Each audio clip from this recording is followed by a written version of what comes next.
తెనాలి మండలం కొలకలూరు గ్రామ పంచాయతీలో సర్ప్ ఆధ్వర్యంలో నిర్మించి తలపెట్టిన ప్లాటెడ్ ఫ్యాక్టరీ కాంప్లెక్స్ అభివృద్ధి పనుల కోసం రాష్ట్ర పౌర సరఫరాలు వినియోగదారుల వ్యవహారాల శాఖ మంత్రి నాదెండ్ల మనోహర్ తన కుటుంబం తరపున 10 లక్షల రూపాయలు ఆర్థిక సహాయాన్ని ప్రకటించారు.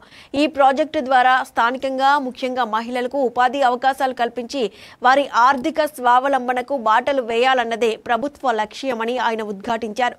తెనాలిలోని మంత్రి క్యాంపు కార్యాలయంలో ఈ ఫ్యాక్టరీ కాంప్లెక్స్ ఏర్పాటుకు సంబంధించి కీలక పరిణామం చోటు చేసుకుంది. కొలకలూరు గ్రామానికి చెందిన పొన్నెకంటి సువర్చల శశికిరణ్ కుటుంబ సభ్యులు తమ పొన్నెకంటి పోతురాజు ట్రస్ట్ పేరు మీద సుమారు ₹1 కోటి విలువ చేసే ఎకరం భూమిని ఈ ప్రాజెక్టు కోసం ప్రభుత్వానికి విరాళంగా అందజేశారు. ఈ భూమిని సర్ప్ అధికారులకు మంత్రి మనోహర్ సమక్షంలో అప్పగించారు. ఈ సందర్భంగా దాతల సేవ నిరతిని మంత్రి ప్రత్యేకంగా అభినందించారు.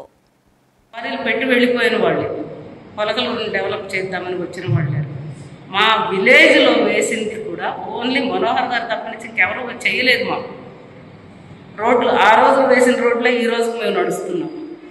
ఇదివరకు గవర్నమెంట్లో సార్ ఉన్నప్పుడు స్పీకర్గా ఉన్నాం. ఈ రోజుకి తర్వాత డెవలప్మెంట్ లేదు. సార్ విజన్లో మేము తోడయ్యాము అంటే మా ఊరికి ఒక ప్రాజెక్ట్ వస్తుంది అనుకున్న పని సాధించి సార్ చేస్తారు. సార్కున్న విజన్ బట్టి మేము ల్యాండ్ ఇచ్చాము. కానీ వేరే వాళ్ళ దగ్గర అయితే వేరే వాళ్ళు ప్రాజెక్ట్ పెడతామన్నా మేము నమ్మం. శశికిరణ్ గారు మాట్లాడినాక నాకు కూడా చాలా ఆవేశంగా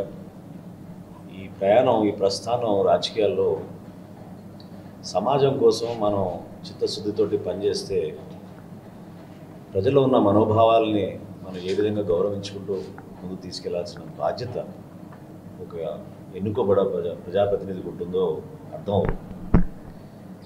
పోతురాజు గారు అసలు ఆ ప్రాంతానికి కొలకలూరు గ్రామానికి ఒక ఆదర్శవంతుడుగా అక్కడున్న యువతని చదివించాలనే తపన, వాళ్ళకి అవకాశాలు కల్పించాలనే తపన, ఒక ఉపాధ్యాయుడుగా, ఒక కళాకారుడుగా జాషువా గారితో ఆయనకున్న సంబంధాలు, పుస్తకాలు, రచయితగా